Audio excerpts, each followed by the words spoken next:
નમસ્તે વિદ્યાર્થી મિત્રો, કેમ છો બધા? મજામાં? વિદ્યાર્થી મિત્રો, સરસ્વતી ગ્રુપ ઓફ એજ્યુકેશનની આ ઓનલાઈન YouTube ચેનલમાં આપ સૌનું ફરી એકવાર હાર્દિક સ્વાગત છે.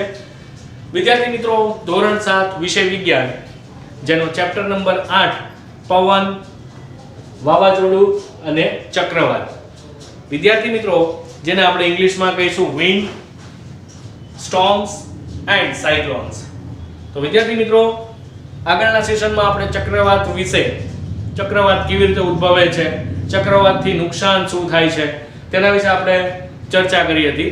આજના સેશનમાં આપણે વંટોળ શું છે, આ એક કહેવાય ને કે આમ દેશી શબ્દ છે, બરાબર છે કે વંટોળિયું, બરાબર છે, આપણે ઘણી વખત કહેતા હોઈએ છીએ. તો એ વંટોળ કેવી રીતે ઉદ્ભવે છે, તેના કારણે શું થાય છે તેની આપણે ચર્ચા કરીશું. અને વંટોળને આપણે ઇંગ્લિશમાં ટોર્નેડો, બરાબર છે, કહીશું, જેની આપણે આજે ચર્ચા કરવાના છીએ. તો કે વંટોળ શું છે? તો વંટોળ એ હવામાનનું તોફાની સ્વરૂપ છે. વંટોળ જે છે એ હવામાનનું તોફાની સ્વરૂપ છે. તે એકાએક ત્રાટકે છે અને ઓનારત સર્જે છે, બરાબર છે. આપણા દેશમાં વંટોળ બહુ ઓછા જોવા મળે છે.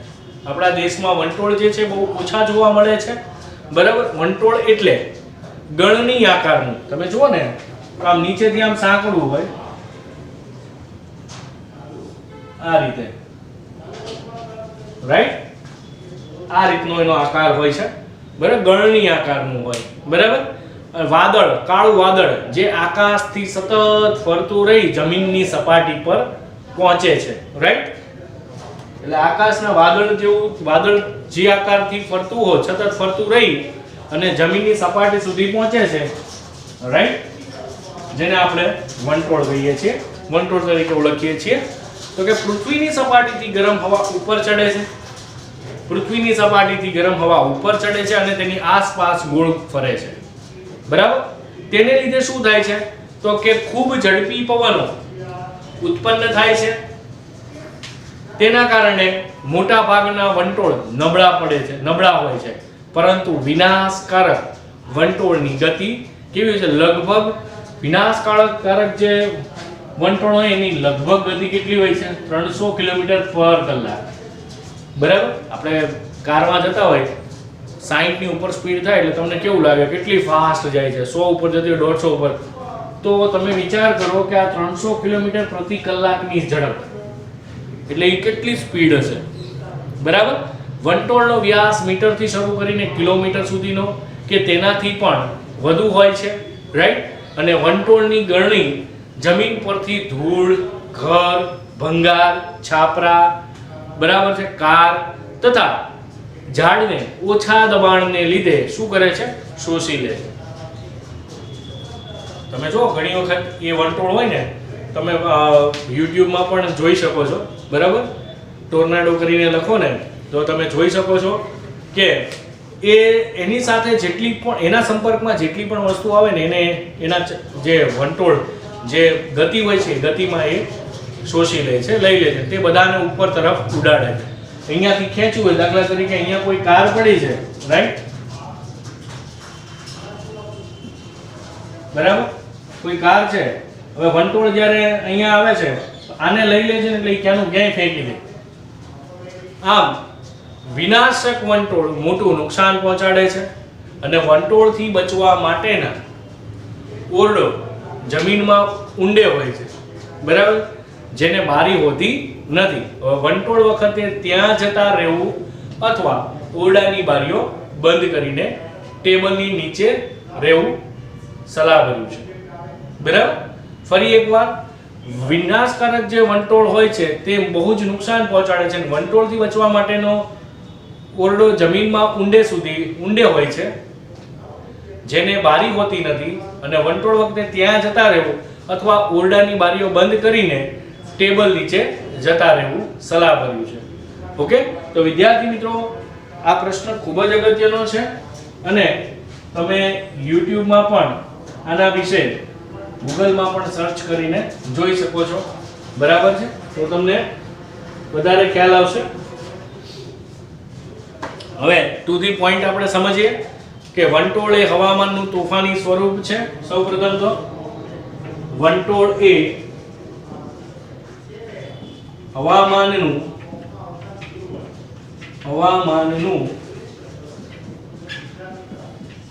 તોફાની સ્વરૂપ છે.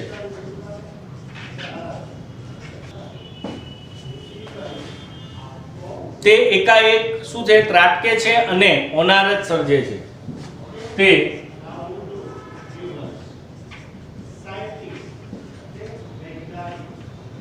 એકાએક ત્રાટકે છે અને હોનારત સર્જે છે. રાઈટ. અને આપણા દેશમાં વંટોળ બહુ ઓછા જોવા મળે છે. આપણા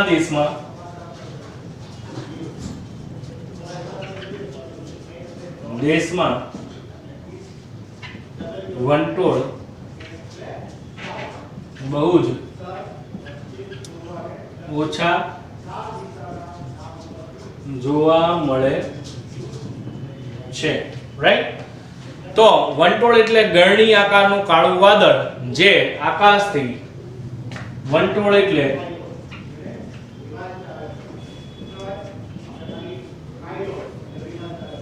ગળણી આકારનું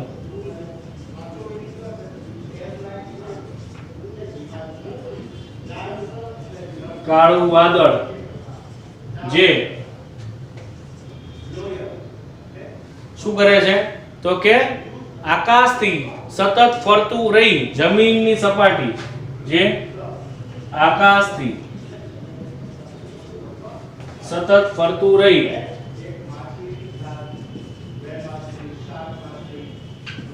જમીનની સપાટી સુધી પહોંચે છે. સપાટી સુધી પહોંચે છે. બરાબર. ત્યારબાદ તો કે પૃથ્વીની સપાટીથી ગરમ હવા ઉપર ચડે છે. પૃથ્વીની સપાટીથી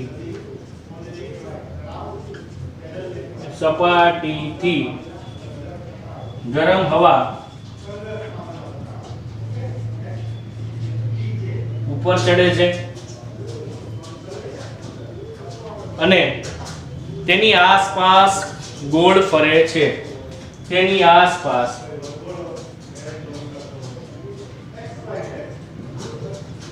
ગોળ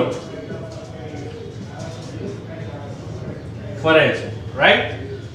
અને તેને લીધે શું થાય છે તો કે ખૂબ ઝડપી પવનો ઉત્પન્ન થાય છે. બરાબર. આ પૃથ્વીની સપાટીથી ગરમ હવા ઉપર ચડે છે, તેની આસપાસ ગોળ ફરે છે અને તેને લીધે ખૂબ ઝડપી પવનો શું થાય છે, ઉત્પન્ન થાય છે. તેને લીધે ખૂબ ઝડપી પવનો ઉત્પન્ન થાય છે. બરાબર. અને મોટા ભાગના વંટોળ કેવા હોય છે, નબળા હોય છે. મોટા ભાગના વંટોળ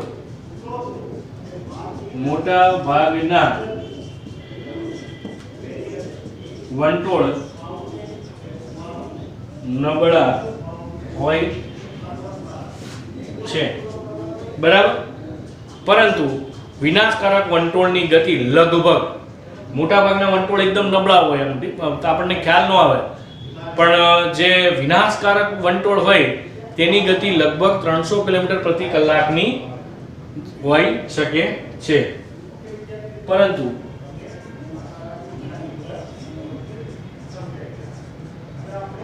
વિનાશકારક વંટોળની ગતિ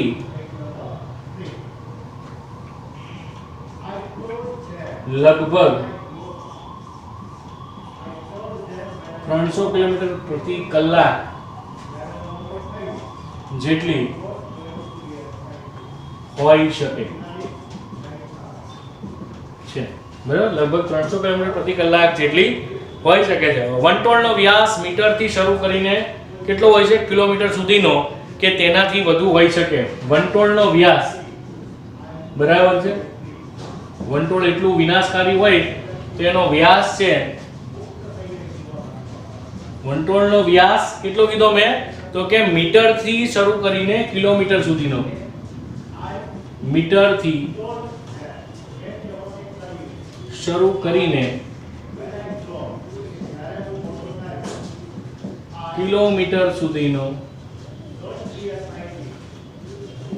કે તેનાથી વધુ હોઈ શકે, તેનાથી વધુ હોઈ શકે. એટલે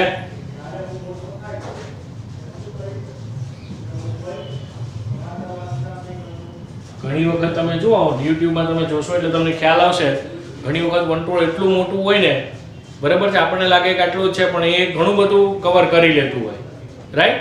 એ જે વિનાશકારક જે વંટોળ હોય ને એનો વ્યાસ જે છે મીટર થી શરૂ કરીને કિલોમીટર સુધીનો પણ અથવા એનાથી પણ વધુ હોઈ શકે, બરાબર. હવે વંટોળની ગળણી જમીન પરથી, વંટોળની ગળણી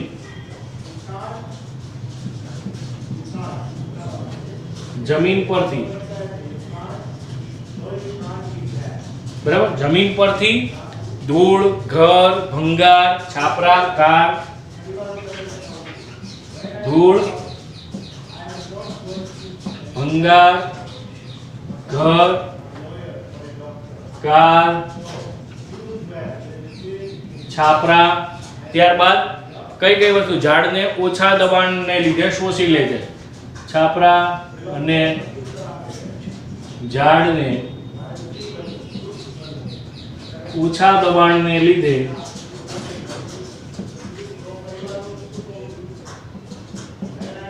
શોષી લે છે, બરાબર. અને શું કરે છે, અને તે બધાને ઉપર તરફ ઉડાડે છે. પહેલા તેને લઈ લેવું, બરાબર છે, એની ગતિમાં, અને તે બધાને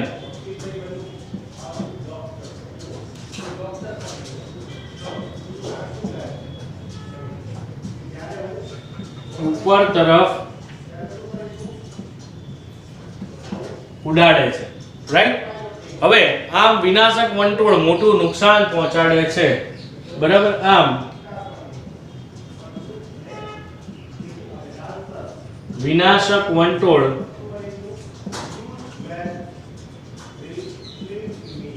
મોટું નુકસાન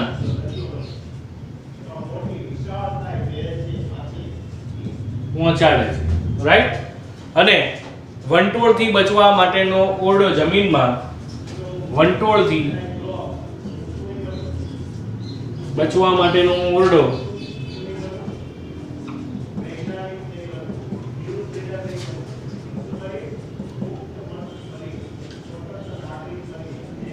જમીનમાં, બરાબર, જમીનની અંદર, બરાબર, ઊંડે હોય છે, જેને બારી હોતી નથી, ઊંડે હોય છે,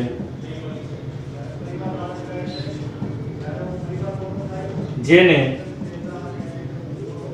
બારી હોતી નથી, બરાબર. પણ વંટોળ વખતે, બરાબર, ત્યાં જતા રહેવું, વંટોળ આવે ને ત્યારે તમે એમાં જતા રહો અને ઓરડાની બારીઓ બંધ કરીને ટેબલ નીચે જતા રહેવું, બરાબર. વંટોળ વખતે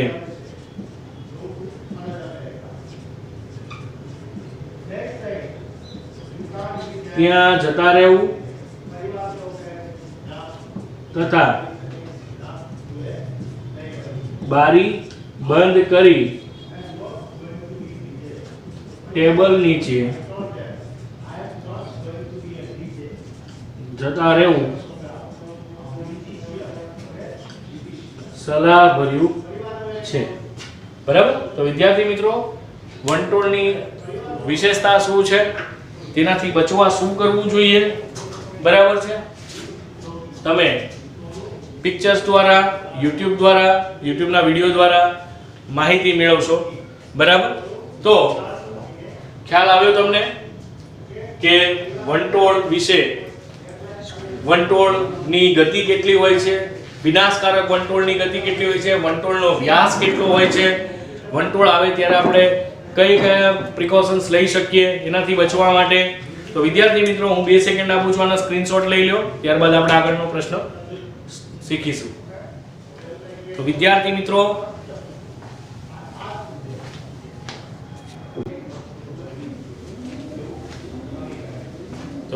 મિત્રો હવે આપણે આગળનો પ્રશ્ન વિશે ચર્ચા કરીએ કે ખૂબ ઝડપથી પવનોને લીધે ઘરના છાપરા ઉડી જાય છે. તો શા માટે ઉડી જાય છે? તો કે ખૂબ ઝડપથી વાતા પવનો ઘરના છાપરા પરથી પસાર થાય છે ત્યારે પવનની ઝડપ, તમે જોયું હશે કે ઘણી વખત ગામડાઓમાં તમે જુઓ નળિયા ઉડી જાય, છાપરાવાળું મકાન હોય તો પવન આવે ને તો એ છાપરા ઉડતા હોય. તેનું કારણ શું? તો કે ખૂબ ઝડપથી વાતા પવનો ઘરના છાપરા પરથી પસાર થાય છે. શા માટે ઉડી જાય છે? તેનું કારણ છે કે છાપરા પરથી જ્યારે પવન પસાર થાય છે ત્યારે પવનની ઝડપ વધારે હોવાથી ઘરના છાપરાના ઉપરના ભાગમાં હવાના દબાણમાં ઘટાડો થાય છે.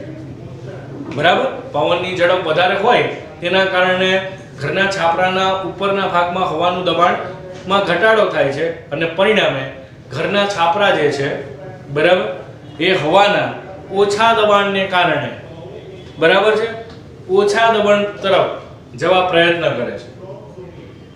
જો છાપરું મકાનની દિવાલ સાથે નબળી રીતે જોડાયેલું હોય, તમે જુઓ કે બોલ્ટિંગ ને એવું કરેલું ના હોય, બરાબર છે, અને આમ ખાલી આમ મૂકેલું જ હોય છાપરું, અને ઉપર પથ્થર કે એવું કંઈક મૂકેલું હોય છાપરું મૂકીને, બરાબર છે.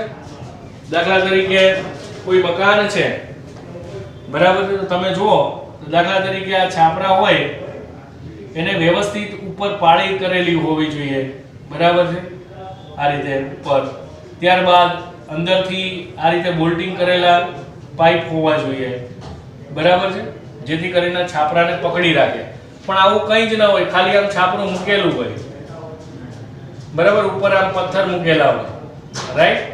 તો જ્યારે પવન પસાર થાય ત્યારે એ પવનની ઝડપ વધારે હોય છે, જેના કારણે તેના પર ઓછું દબાણ લાગે, બરાબર. જેના કારણે શું થાય છે? તો કે જે છાપરું છે એ મકાનની દિવાલ સાથે નબળી રીતે જોડાયેલું હોય તો ઊંચું થઈને ઉડી જાય છે, અને આમ ખૂબ ઝડપથી વાતા પવનને લીધે ઘરના છાપરા ઉડી જાય છે. તો ખૂબ ફરીથી આપણે જોઈએ તો કે ખૂબ ઝડપથી વાતા પવનનો જે પવનો ઘરના છાપરા પરથી પસાર થાય ત્યારે ખૂબ ઝડપથી, બરાબર, ખૂબ ઝડપથી વાતા પવનો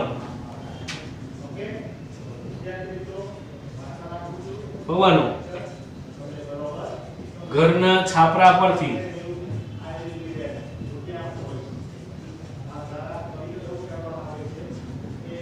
પસાર થાય ત્યારે શું થાય છે? તો કે પવનની ઝડપ વધારે હોવાથી પવનની ઝડપ વધારે હોવાથી શું થાય છે? તો કે ઘરના છાપરાના ઉપરના ભાગમાં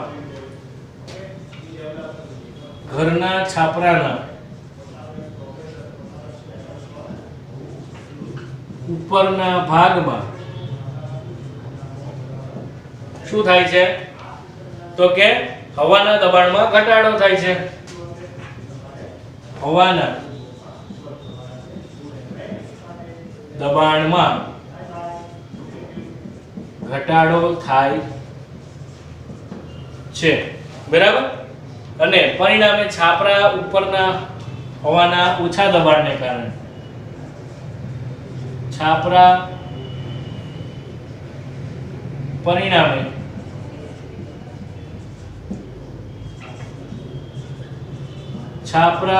ઉપરના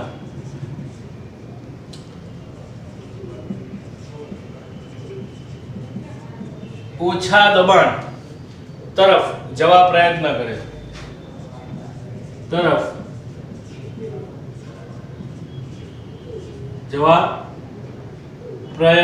કરે છે.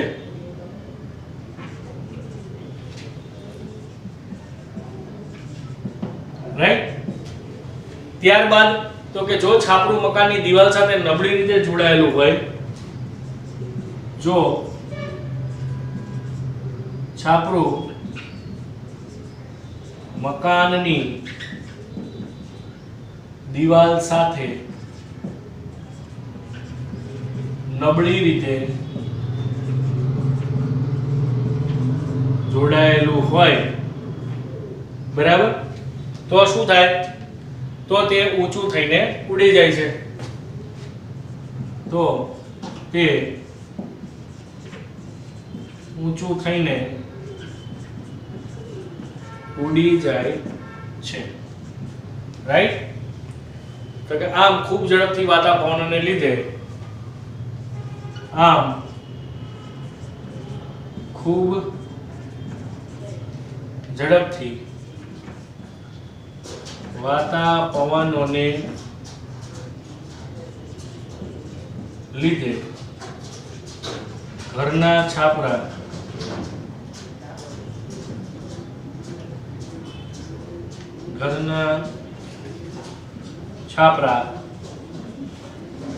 ઉડી જાય